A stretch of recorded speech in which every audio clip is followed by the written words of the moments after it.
ariko nta muntu usenga akira.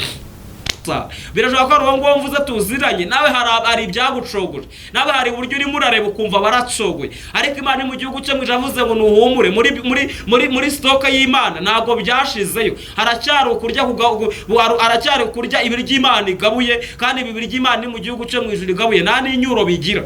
Yego.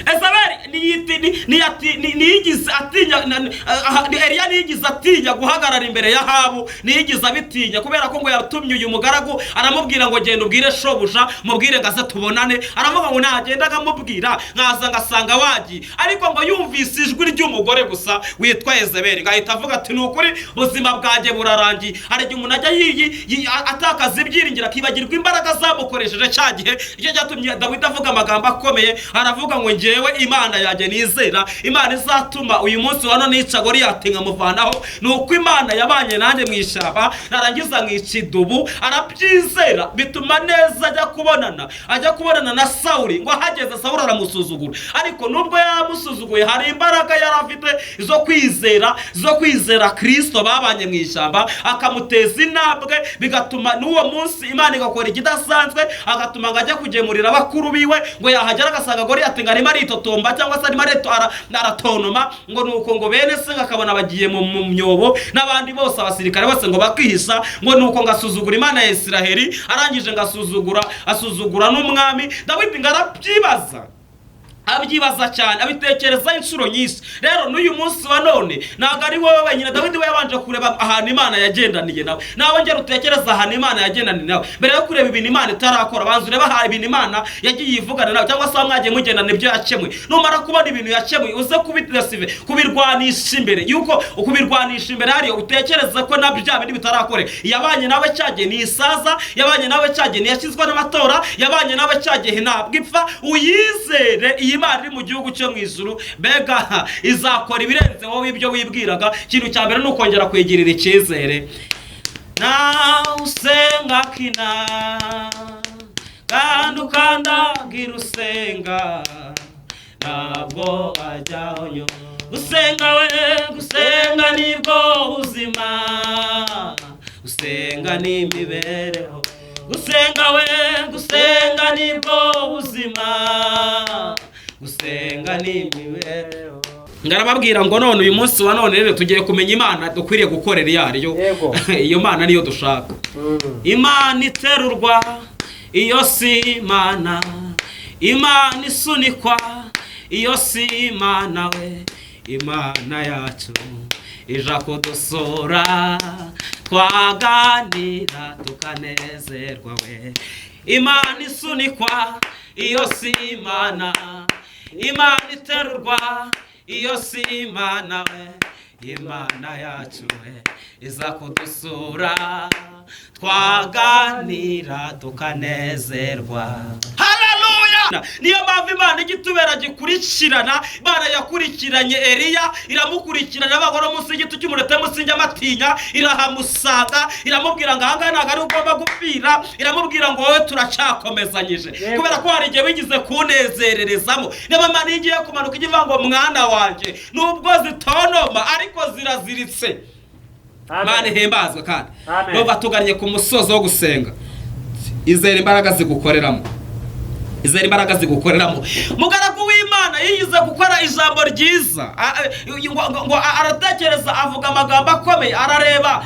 Nari nzanye ijambo rivuga we mama, we mugabo, musore wizera imbaraga zikorera muri wowe. Hari igihe umuntu ajya bakavanga ariko ubona Imana iracyavuga, mbese Imana iracyakora. Uyu muntu aba afite ahantu ageze hamukomereye, hatumye atakaza kwizera. Ariko nari mfite kukubwira ngo niwongere gutakaza kwizera, wongere uzamuke mu zindi mbaraga z'uburyo bwo kwizera, kuko Imana cyari yayindi kandi ni Imana ivuga yaragize igasohoza icyo yavuganye nawe ku buzima bwawe. Ngareba uburyo abantu bisayishije mu Kristo TV, ishakiro ry'ubutumwa bwiza. Turabasuje inshuti bakunzi ba mu Kristo TV, mwebwe mudahema kudukurikira umunsi ku wundi. Mwarakoze, mwagize neza, mwebwe mwakanze subscribe, mugakora like, mugakora share ndetse na comment. Nk'uko mubibona kuri kamera turi kumwe n'umutumirwa. Aragarutse kugira ngo twongere tuganire ijambo ry'Imana nk'uko bisanzwe mumaze kumenyera. Ariko niba wowe ugeze kuri channel ubwa mbere, turagushishikariza gukora subscribe ugakanda like kandi ugasangiza kugira ngo ubutumwa bugere kure. Umukozi w'Imana rero twongeye kukwakira kuri kamera za Mukristo TV. Murakomeye, mumeze neza? Yego umeze neza, ndabona wambaye neza. Murakoze cyane. Imana iguhe umugisha rero, wagize neza kongera kwitabira ubutumire bwacu. Turagira ngo twongere tuganire ku ijambo ry'Imana nk'uko bisanzwe. Reka muri uyu mwanya tukwakire murugeze kuri izi kamera n'ubwa mbere kugira ngo utwibwire. Ni ngombwa ko abantu baganira baziranye, wongere bwira abadukurikiye, ubasuhuze, hanyuma tuze gukomeza n'umwanya w'ijambo ry'Imana. Karibu wibwira abadukurikiye. Yego, amazina yanjye ni Nsengimana Emmanuel, mwana mahoro duhana umugisha. Arakoze cyane, amazina ni Nsengimana Emmanuel, ariko kutajya akunda kwibwira abakobwa badukurikiye ngo bamenye niba urashakisha umusore umugabo bimeze bite. Ndumugabo. Urakoze cyane, nkuko mubyumvishe rero ni umugabo aho guhamya ibya Yesu, ni umugabo no mu buryo busanzwe, afite umudamu. Imana yagize neza, yakoze imirimo ikomeye. Ariko rero n'ubundi dusenga Imana hanyuma twinjire mu mwanya w'ijambo ry'Imana. Reka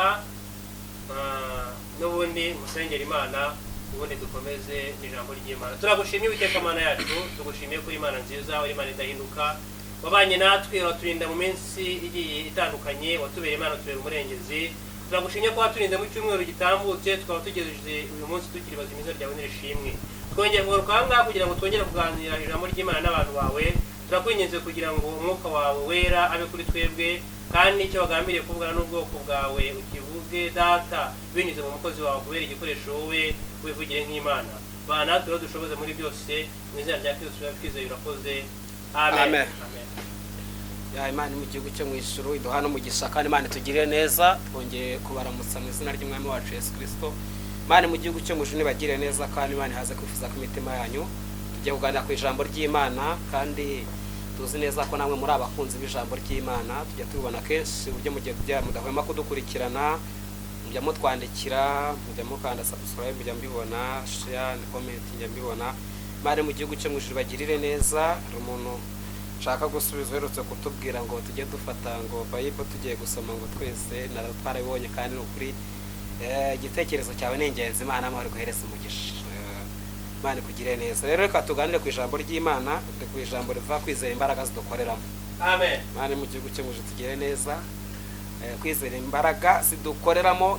Imana mu gihugu cyo mu ijuru tuhana umugisha. Reka dusome igitabo cya mbere cya Samweli, igice cyaho cya 19, umurongo waho no wa 5, kugira ngo twumve ikintu Imana ivuganye natwe, cyangwa se Imana iri mu gihugu cyo mu ijuru ishaka kubwira itorero ryayo muri uyu munsi wa none.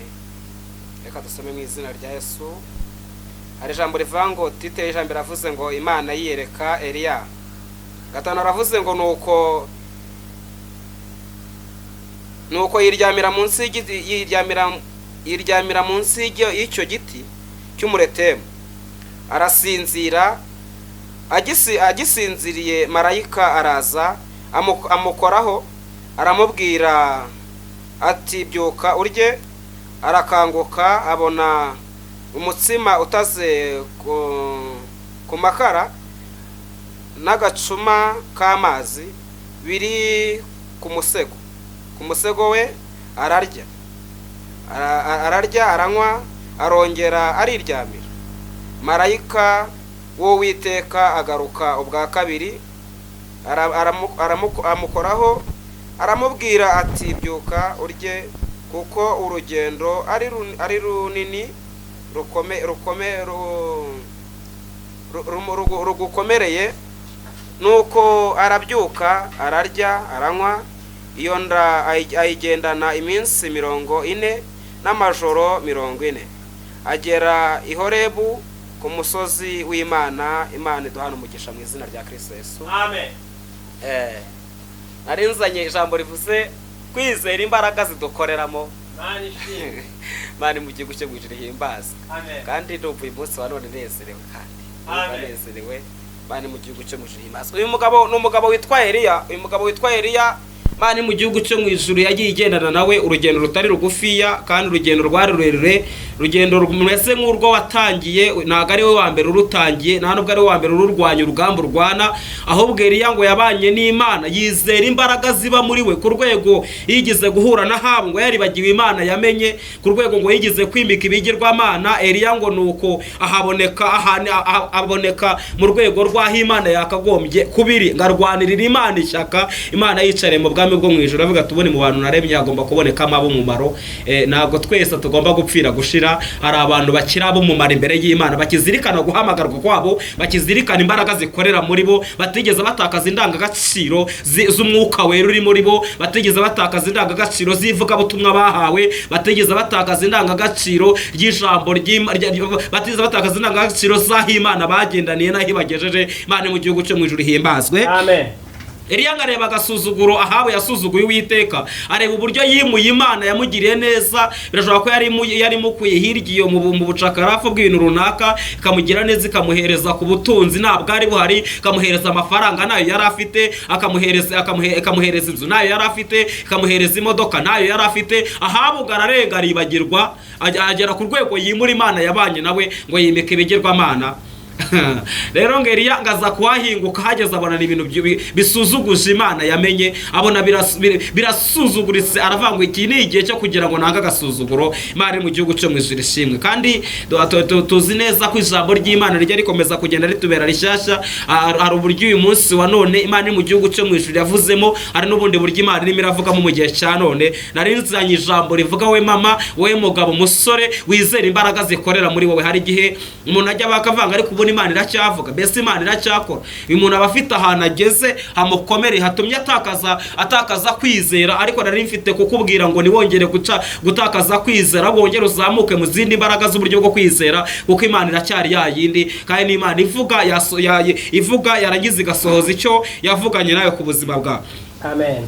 Eliya ngo yanga agasuzuguro, biba ngombwa yuko ngabwira Ahabu, cyangwa se biba ngombwa yuko avuga muri iki gihugu, avuga ijambo rikomeye, aravuga ngo uhereye none ahangaha bitewe n'uburyo mwasuzuguye Imana ariyo itwezereza imyaka, Imana ariyo ituma uyu munsi wa none turimo turagenda dufite umutekano, turimo turagenda tumerewe neza, n'abantu tukaba turi bazima. Aravuga ngo bitewe n'ibintu mwagiye mukora, bitewe n'uburyo mwirengagije Imana yaremye ijuru n'isi, muyirengagije uburyo ari yadendeje ikirere, nta buyedi yifashishije, utamenya aho imfatiro zaryo riri. Aravuga ngo none kuri iki ngiki mukoze, aravuga ngo uhereye none ahangaha mpagaritse imvura, ayihagarikaga imyaka 3 n'amezi 6, ngo imvura ngo irahagarara rwose. Amaze ngo kuyihagarika ngo ubwabyo baravuga ati uri muntu ki ukwiriye guhagarika imvura, ngo biba ngombwa yuko n'urume rwari rusigaye narwo rutwara. Ngo Imana iri mu gihugu cyo mu ijuru ahantu iravuga ngo ukoze byananiye abandi, Imana iranezerwa ngo nuko bihera. Biba ngombwa yuko Eliya ahunga ngajya ku kagezi gitwa Kereti, ngo Imana iri mu gihugu cyo bivuze ngo aho ngaho niho nzagutungira. Imana imubeshereza kuko ari Imana irindi jambo ikarikurikirana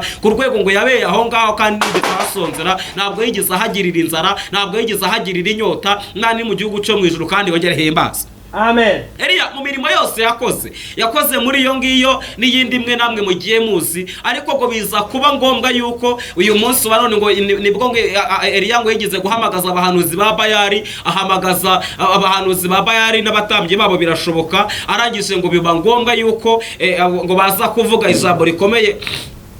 Ngarababwira ngo none uyu munsi wa none rero tugiye kumenya Imana dukwiriye gukorera iyariyo. Iyo Mana niyo dushaka. Imana iterurwa, iyo si Imana. Imana isunikwa, iyo si Imana we. Imana yacu ija kudusura, twaganira tukanezerwa we. Imana isunikwa, iyo si Imana. Imana iterurwa, iyo si Imana we. Imana yacu we iza kudusura, twaganira tukanezerwa. Haleluya! Imana dasiriba, Imana ihimbazwe, kandi Imana ihimbazwe nanone. Eliya aravuga ngo uyu munsi nibwo tugiye kumenya Imana ya nyayo, nibwo tugiye kumenya Imana yumva gusenga kw'aba yisunze. Imana iri mu gihugu cyo mu ijuru. Eliya ngavuga ijambo rikomeye, arababwira ngo aba bahanuzi, arababwira ngo nuko nimugende muze twese tugaragaza Imana twamenye, tumenye Imana ikorera muri twebwe. Imana ishimwe. Ranga abahanuzi ngo babayari ngo baraza baraterana rwose, ngo bamaze guterana ngo biba ngombwa yuko ngo buri wese ngamubwira ngo hera mu gitondo, arababwira ngo nuko buri muntu wese ahamagara Imana, ngo bahamagara Imana, bahamagara ngo Bayari niyitaba, ngo barahamagara Bayari niyitaba, arababwira ngo ahari Imana yanyu ishobora kubihamagarwa n'amaraso, nimugera ku rwego mwicebagura, ngo biba ngombwa yuko ngo bagera ku rwego ngo bicebagura, baricebagura isaha imwe, bicebagura ebyiri, ngo bagera ku rwego bacoka barananirwa, ariko ngo biza kugera ku rwego ababwira ngo noneho iyo Mana yanyirananiwe pe. Reka noneho turebe Imana. Aravanga Imana yacu twebwe isubirisha umuriro. Twagize ngo twebwe ubwanyu nabahaye uburenganzira bwo guhamagara yanyu nayo ngo isubirisha umuriro byanze, ariko nanjye ngiye guhamagara Imana isubirisha umuriro. Imana kandi himasa. Amen. Biba ngombwa yuko ngo ababwira ngo nuko muvoma amazi, ngo bavoma amazi bayuzuza igicaniro ngo igitambo ngo kirarengerwa, bega ngo mu kurengerwa kwabyo ngo aravuga ngo nuko ari wawe Uwiteka. Uyu munsi wa none bimenyekane ko Uwiteka ari we Mana. Umusozi wa Karumeli aravuga ngo bimenyekane ku buzima bw'aba bantu, bimenyekane muri iri teraniro turimo ririmo abapingayi, bimenyekane muri iri teraniro ry'abantu bihakanye Imana bakimika ibigirwamana mu mitima, bakiyegurira gukorera ibigirwamana. Ngo aravuga ngo none nibimenyekane ko Uwiteka ari we Mana. Ngo biramenyekana ngo umuriro umanuka mu ijuru, n'ibintu abantu mwese musanzwe muzi, ngo umuriro uramanuka nta mwambo ubonetse, umuriro uramanuka nta gishirira kibonetse, ngo umuriro uramanuka ngo uraza utwika cya gitambo cyuzuye amazi. Wereka ku kanya igicaniro ngo kirashya ngo kirakongoka, uhereye ubwo ngo bose ngarabica, ngamaze kubica ngo Bibiri ivuga ngo iravuga ngo nuko Eliya ngaza guhunga, arahunga ahunze ngo mu kugenda kwiwe ngo aza kumva ijwi ry'umugore witwa ngo Yezebeli. Iri jwi ngararyumva, nari nkubwiye ngo mu gihe umaze ukorera Imana ibiteye ubwoba nagaruko byashize biracyahari. Ibiteye ubwoba biracyahari, ibicanege biracyahari, ijwi wumvise birajumara muri ibyo ari mu magambo akomeye, aravuga ngo ijwi numvise ngo rindutirayo yose ngo rinyongorera mu mutima. Ariko hari igihe ujya wumva irindi jwi rikubwira ngo ntabwo uzabaho, hari igihe ujya wumva irindi jwi rikubwira ngo urapfuye, nawe warangiza ukaryumvira ukumva urapfuye, ukumva biranze rwose. Akandi uko niko kwa rya jambo ryavuze ngo ugeze mu gikombe cyitwa baka, ni igikombe kivuze gusubira inyuma. Hari igihe umuntu ajya hagera kumva akwiriye gusubira inyuma. Rero uyu muntu nawe yumvise ijwi rimubwira aya magambo. Yezebeli ngo aramubwira ngo ni ukuri, ubugingo bwawe ninabuhwanya n'ubw'Imana zanjye wishe, ijoro Imana zanjye zizabimura. Ariko Bibiri yavuze amagambo akomeye, yavuze ngo nuko Eliya ati urugamba yarwanye, intambara yarwanye zarizo, ibyo yakoze ibyo ari byo byose ngo biza kuba ngombwa yuko yisabira gupfa, ngaryama munsi y'igiti cy'umuretemu, ngasinzirira munsi y'iki giti. Ariko ngo yirengagije imbaraga Imana yakurikiye ifite, atari uko yazibonye, yari yarazibonye, yari yarabonye uburyo Imana igira neza, yari yarabonye uburyo Imana yambika, yari yarabonye uburyo Imana yishyura amadeni, yari yarabonye uburyo Imana igaburira, yari yarabonye uburyo Imana itanga sikorofize. Ariko ngaza kugera ku rwego ashogora, ku rwego ngaryama munsi y'iki giti cy'umuretemu. Bibiri ivuga yuko, cyangwa se abahanga mu byo gusesengura bavuga yuko iki giti cy'umuretemu ngo cyagiraga amakakama ngo iyo yakugwagaho warapfaga. Bivuze ngo mu rwego rumwe yari yiyahuye. Ngo Bibiliya Imana iri mu gihugu cyo mujambo ryavuze ngo Imana igikiza uwo yasize. Imana iri mu gihugu cyo ngwijemo nasigiye cyo gufa kwiwe, kubera ko umurimo wari ugikomeje, hari ibindi bintu yari agikwiriye gukora. Imana rero amaze kubona ko yari umuntu wo kwizerwa, nawe Imana iri mu gihugu cyo ngwijuru iracyakuzi, iracyabizi, izi ibyo utarakora irabizi, nubwo urimo uracogora irabizi. Imana ijya guhamagara izi ibyo uzayikorera, hari ibyananiye abandi, ariko kuri wowe Imana irabizi neza ko uzakora. Nubwo uyu munsi wa none waba urimo urareba ukabona ibintu biragoranye, ariko data wa twese aracyagufite ku mutima wiwe. Arabizi yuko hari abantu benshi ugitegereje kubwira ubutumwa bwiza bagahinduka. Irabizi neza ko hakiri abasambanyi uzakura mu mwijima barimo. Irabizi neza ko hari abasinzi uzabwiriza bakava muri ibyo. Niyo mpamvu udakwiriye kwisabira gupfa bitewe n'intambara urimo urarwana none, bitewe n'urugamba urimo urahura narwo. Ahubwo Imana iracyagira ngo Steve ubyuka ahantu ucogoreye, ubyuka ahantu waryamye. Urashaka kuba wajya gusenga saa 9 none warasinziriye, urashaka kuba wasengaga niba none wararyamye, icyo nacyo ni igiti nacyo ni ukuryama munsi y'igiti cy'umuretemu, birashobora ko wagiraga urukundo none rwarakonje, ariko Imana iri mu gihugu cyo mu ijuru yongeye kukubwira ngo byuka aho wasinziririye, byuka aho ngaho waryamye, numara kubyuka wongere ukore umurimo waguhamagaye. Ijambo rirutse kuvuga muri Yohana mu gice cyaho ndumva ni 19 ngira ngo niba atari 9 rivuga ngo wari wavutse, ariko numva ari 19 rivuga ngo wari wavutse ari impumyi. Yesu ngavuga ngo ari jambo yavuzemo niryo nari ngende rivuze ngo nkwiriye gukora umurimo wo wantumye hakiri ku manywa, niryo jambo yaravuze. Rero wishobora nubwo urimo urareba ukabona inzira zirifunze, ariko Kristo waguhamagaye niwe ujya ushinzira aho zitari ziri ukongera ugakomeza, kubera ko ntabwo Imana imenyerwa. Ari igihe umenyera ko izahora ica mu muryango. Hari umwe wigize kutubwira ngo Imana ngo hose ngo ni mukwayo, ushobora kwibwira yuko iri buze guca mu muryango ikaza kunyura mu idirishya. Yakoresheje ijambo rivango nyir'urugo yaramutse akomanze bagatera kumukingura adakodesha, aravuga ngo ndaza kurushota rw'imbere ejo nzarusubizaho, kubera ko abari iwe ntabwo baba afite na bukeya bavuga ati nta kugira ngo ndorare hanze ndarushota rw'imbere ubwo ejo nzarusubizaho, ariko ntiyarara hanze. Rero niyo Imana niyo nyir'urugo hose ni mukwayo. Rero Imana mu gihugu cyo mu ijuru himbazwe. Bibiliya yavuze ngo nuko marayika asanga Eliya aryamye munsi y'iki giti cy'umuretemu ngo yasinziriye, avuga ati nta kindi negereje gupfa, nta bundi buhungiro yari afite, nta kundi kwizera ko azongera kubaho. Ariko ijambo ry'Imana rivuze ko ngo marayika w'Imana yatebutse. Ari ijambo rya rivuga ngo atebukana ingoga, bivuze kwihuta, ngira ngo bivuze kwihuta. Arangije ngo araza ngo atebukana ingoga, arangije amusanga ahantu asinziririye ngo aramukomanga. Imana irimo iragukomanga, kandi burya kubera ko yari asinziriye bya nyabyo ngo yarakangutse. Ubundi bajya bavuga ngo gukangura umuntu wisinzirije biragora. Umuntu wisinzirije ushobora kumukangura kubera ko nyine yisinzirije ntakanguke, ukamurya n'ikinyuguti ntakanguke.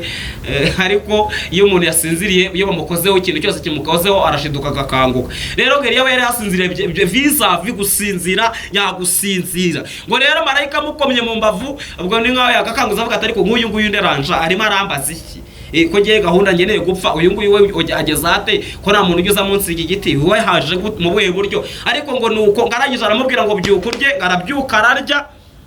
Abyutse ararya amwereka ko ibyo ngo arananywa, amwereka ko ibyo ngibyo atanabyitayeho. Arongera arisinzirira, arongera agaruka ubwa kabiri aramukomanga, aramubwira ngo byuka urye, arongera ngo arabyuka ararya, arangize ngo arongera aranywa. Ariko ngamugerekeraho iri jambo rikomeye, aramubwira ngo ngera ugende kuko urugendo rukiri runini, urugendo ruracyari runini. Ariko kubera ko Imana imupakiriyemo impamba izamara igihe kirekire, arangije ngo muri ibyo ngibyo akoze, muri ibyo ngibyo amuhaye, bivuze ngo birimo kumutsindishiriza intege nkeya. Muri ibyo ngibyo amuhaye ntabwo azongera gushidikanya mu rugendo arimo aragenda. Muri ibyo ngibyo amuhaye azongera akora imirimo itandukanye niyo yakoze bwa mbere, kubera ko Imana iri mu gihugu cyo mu ijuru imuhaye izindi mbaraga zidasanzwe zimubashisha gutambuka akanesha ibyamucogoza, ibyamusubiza inyuma, akagira urwego yongera kujyamo mu buryo bwo kwizera, akagira urundi rwego ari buze kujyamo mu buryo bw'urukundo rwo gukunda abantu b'Imana birasuruka. Arangije ngo awo munsi Bibiliya iravuze ngo yayimaranye iyo mamba cyangwa se iyo nda y'ibyo ngibyo yari ngo yayimaranye amajoro 40 ngo n'iminsi 40. Yarazi kurya wa ariko birashoboka ko yabanje kuvuga ati reka ibya mbere bamaye ntago bizangezayo. Aravuga ati reka nongere ndindire bame no ku bya kabiri.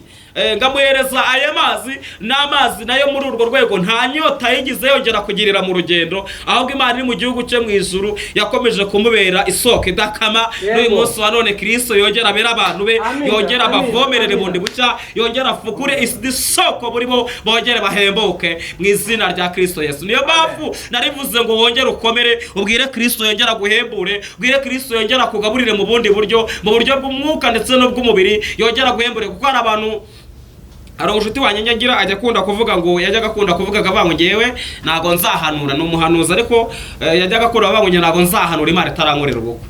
nyuma Imana imukorera ubukwe nabwo twongera guhura afite ibindi byifuzo. Sambwiye ubundi umuntu ateye ati umuntu mbega mu kubaho kwe ahorana kwifuza. Kwibaza ese ko Imana yabibwiraga ngo nzagukorera guhanura ntago ngomba guhanura nyiri umukobwa, birashoboka ko yenda sinzi impamvu y'ibyo bintu, ariko yangaga guhanura akiri umukobwa. Habaye n'umugore ngira ngo tuzaduhura nibura arimo arahanura avuga Yesu, barashoboka ko ari muri babandi bavanga umwuka agengwa na nyirawo, kandi koko yarabitegekaga bigakunda, kandi pe umwuka w'Imana ari muri we, ariko arabikora naho duhuriye dushatse. Noneho duhura nabwo ambwira ati ubwo nasengesho mfite ryo gusenga, ati naryo ubwo nabwo yari afite ibindi bintu mucogoje. Rero ntabwo ari Eliya gusa, birashoboka ko ari uwo nguwo mvuze tuziranye nawe hari ibyagucogoje, nawe hari uburyo urimo urareba ukumva baracogoye, ariko Imana mu gihugu cyo mwijavuze ngo nuhumure muri stoka y'Imana ntabwo byashizeyo, haracyari kurya ibiryo Imana igabuye, kandi ibi biryo Imana mu gihugu cyo mwijuru igabuye nta n'inyuro bigira. Yego. Eliya niyigize atinya guhagarara imbere ya Ahabu, niyigize abitinya kubera ko ngo yatumye uyu mugaragu aramubwira ngo genda ubwire shobuja mubwire ngaze tubonane. Aravuga ngo nagenda akamubwira nkaza ngasanga wagiye, ariko ngo yumvise ijwi ry'umugore gusa witwa Yezebeli ngahita avuga ati nukuri buzima bwanjye burarangiye. Hari igihe umuntu ajya atakaza ibyiringiro akibagirwa imbaraga zamukoresheje cya gihe, icyo cyatumye Dawidi avuga amagambo akomeye, aravuga ngo njyewe Imana yanjye nizera, Imana izatuma uyu munsi wano nica Goliyati nkamuvanaho, nuko Imana yabanye nanjye mu ishyamba narangiza nkica idubu. Arabyizera bituma neza ajya kubonana na Sawuli, ngo hageze Sawuli aramusuzugura, ariko nubwo yamusuzuguye hari imbaraga yari afite zo kwizera Kristo. Babanye mu ishyamba akamuteza intambwe, bigatuma n'uwo munsi Imana igakora ikidasanzwe, agatuma ngo ajya kugemurira abakuru biwe, ngo yahagera agasanga Goliyati ngo arimo aritotomba cyangwa se arimo aratonoma, ngo nuko ngo bene se akabona bagiye mu myobo, n'abandi bose abasirikare bose ngo bakihisha, ngo nuko ngasuzugura Imana ya Isiraheli, arangije asuzugura n'umwami. Dawidi abyibaza cyane, abitekereza inshuro nyinshi. Rero n'uyu munsi wa none ntabwo ari wowe wenyine. Dawidi we yabanje kureba ahantu Imana yagendaniye nawe ngera utekereza ahantu Imana yagendaniye nawe mbere yo kureba ibintu Imana itarakora. Banza ureba aha ibintu Imana yagiye ivugana nawe, cyangwa se mwagiye mugendana ibyo yakemuye. Numara kubona ibintu yakemuye uze kubirwanisha imbere, yuko ukubirwanisha imbere hariyo utekereza ko nabyo bya bindi bitarakore. Yabanye nawe cyagiye ni isaza, yabanye nawe cyagiye yashyizwe n'amatora, yabanye nawe cyagiye ntabwo ipfa. Uyizere Imana iri mu gihugu cyo mu ijuru, mbega izakora ibirenze wowe ibyo wibwiraga. Ikintu cya mbere ni ukongera kwigirira icyizere.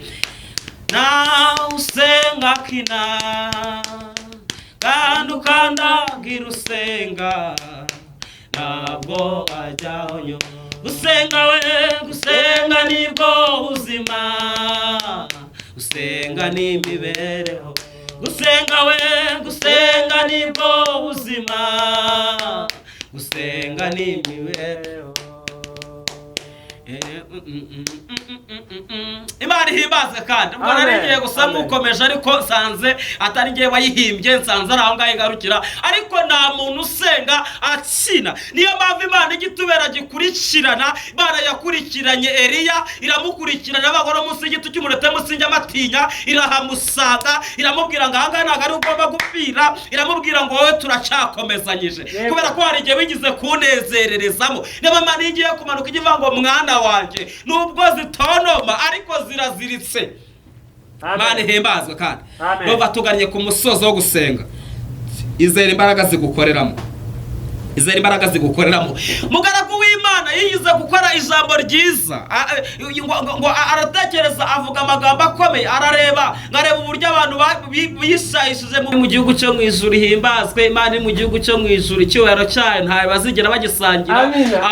Imana iri mu gihugu cyo mu ijuru irakomeye, kubera ko ukwiriye kuyizera. Imana iri mu gihugu cyo mu ijuru idukomereza amaboko, kandi yongere idushyiremo izindi mbaraga zo kurwanirira Imana mu gihe gisa nk'iki ngiki. Dukwiriye gukora ibintu byananiye abandi, kubera ko Imana iri mu gihugu cyo mu ijuru niyo yonyine yo kwizerwa. Hari abantu benshi bagiye bakora ibintu byananiye abandi, Imana ikanezerwa, ikavuga ngo uko byagenda kose nta bantu bajya bapfira gusira. Imana iri mu gihugu cyo mu ijuru yigeze kwirata Yobu, ngiramureba, iravuga ngo Yobu uko byagenda kose, nubwo ibigeragezo byamugerageza, nubwo yarwara akagera ku gupfa, ariko Yobu ntabwo azigera yihakana ko ndi Imana yiwe, arayizera. Niyo mpamvu mu gihe gisa nk'iki ngiki Imana yo yarebye Eliya mu gihe yakoreyemo, asanga yigize kuyibera inyangamugayo, asanga yigize gukora ibindi, nyamara abandi bose baratanye inzira, abona hari ibintu yakoze. Iravuga ngo yunguriye kumuhereza marayika wo mu rugendo. Nubwo bimeze gutya, Imana iguhaye marayika wo kugendana nawe, ukwiriye kugusindagiza mu rugendo urimo, kugira ngo udashogora. Imana iri mu gihugu cyo mu ijuru gisindagiza umunyabugingo wayo. Imana iri mu gihugu cyo mu ijuru kandi hembaza. Amen.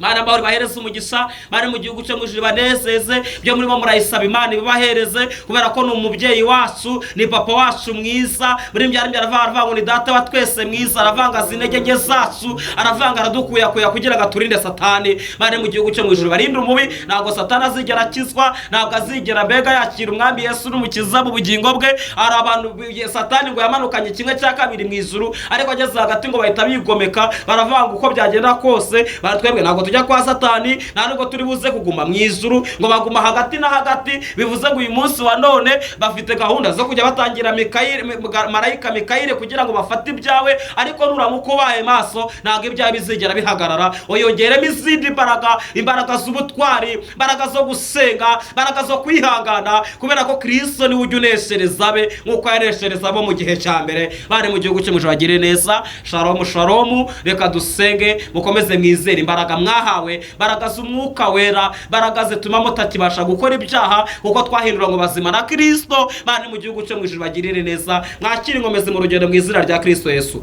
Bana turagushimye mu izina ry'umwami wacu Yesu. Urakoze Yesu. Uri Imana igira neza. Amen. Uri inshuti yacu y'inkoramutima. Ntabwo uzigera udutererana nk'uko mwamana nyagora ku mabikoze kuva kera kose. Jambo ryaravuze ngo abakwiringiraga mwami wa Yesu ngo bafite amahoro, baravuga ngo natwe tugufite ntabwo twifuza undi murengeze ma. Uko utuyoboye turabishimye, uratunyuze Kristo. Nari nsenze kugira ngo aba bantu mwami wa Yesu, ari abantu bajya bagira gushidikanya, bagashidikanya bavuga ngo mbese Imana twakurikiye imezite, bitewe nuko bageze mu kaga n'amakuba, bitewe nuko babuze yo kwishyura inzu, bitewe nuko babuze urubyaro, bitewe nuko babuze minerevare, bakabona Imana bakayitakariza icyizere. Ariko nari ndimo nasenga ngo ubwoko bwawe budukurikiranye bwongere bugire kwizera, kuko mwamana nyagora kuba dusanze atari twe gusa byabaho, na Eliya byamubayeho, ariko wongera kumuhereza imbaraga mu rugendo, wongera kumuhereza ibyo kurya, nabari wongera bahereza ibyo kurya, bahereza impamba mu rugendo mu izina rya Yesu. Jambo ryarivuze ngo yarigende ibyo byo kurya bigendeye amajoro 40 n'iminsi 40. Nari nsenze kugira ngo mwami wa Yesu minsi basigaje urugendo bakiri muri uyu mubiri bahumeka, urugendo ruracyakomeje. Nicyatumye ubwira Abisirayeli ngo mwikomeza gukangwa n'inyanja mureba, mwikangwa n'ay'amazi mureba, mwebwe muzafata hakurya. Ngo nuko mwami wa Yesu hanyuma yo kuvuga ijambo ryawe bituma n'ubundi baza kwambuka mu nyanja mwahumutse nk'uko umuntu yagera ku butaka, ngo bafata hakurya. Naye nari nsenze ngo bakomereze mu rugendo batangiye, barinde gucogora no gusubira inyuma mu izina rya Yesu. Baraka zabarwanyaga tuzifashe miri katika jina la Yesu Kristo. Ngaho murikishiriza umucyo murimo, Mana nyakora inyenyeri zabo zari zarazimye zongere zake, kuko uri Imana y'imbaraga. Dusaba tubyizeye mu izina ry'Umwami wacu Yesu Kristo. Amen.